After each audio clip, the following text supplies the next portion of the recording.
हे घडणुकेक लागून हवाई दळाची बरीच धावपळ जाली। दिसपट्ट्या उड्डाणा खातीर MiG-29 हे फायटर जेट हँगरांतल्यान भायर सरून धावपट्टेचेर आयिल्ले। उड्डाण करपा खातीर धावपट्टेचेर वेग वाडयतले इतल्यानूच टायराचो व्हडल्यान स्फोट जालो आनी टायराक उजो पेटलो।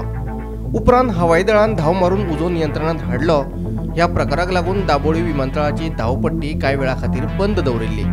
दाबोळी विमानतळाचेर लँड करपी कांय प्रवासी विमानांचे मार्ग बदलले, जाल्यार कांय विमानां खंयच्यान आयिल्लीं थंय रिटर्न गेलीं। आयज 12:30 सुमार MiG-29 हेचो टायर ब्लास्ट जावन खंय उजो पेटलो आनी जेन्ना उजो पेटलो तेन्ना हांगासले जे फायर सर्वीस आसा नेव्हीतले तेंच्यांनी रोखडेच इमिडिएट तेचेर एक्शन घेवन तो उजो पालयल्लो आसा। आनी जे आमकां सोर्सा कडल्यान इन्फॉर्मेशन कळ्ळां की हो जो आमचो फाटल्यान तुमकां जो रनवे दिसता तेचेर 3:30 म्हणल्यार खंयची फ्लायट्यो लँड जावची ना। आनी जे आमकां सोर्सा कडल्यान इन्फॉर्मेशन कळ्ळां की टोटल 18 फ्लायट्यो जी हांगा लँड जावपाच्यो आसलेल्यो तितूंतल्यो टोटल 5 फ्लायट्यो मोपा ऑलरेडी लँड जाल्लेल्यो आसा। तशेंच जी उरलेली ज्यो थोडी फ्लायट्यो तितूंतली 4 फ्लायट्यो ऑलरेडी जे खंयच्यान आपले डेस्टिनेशन येयल्ले ते डेस्टिनेशनार परत ती गेल्लेली आसा।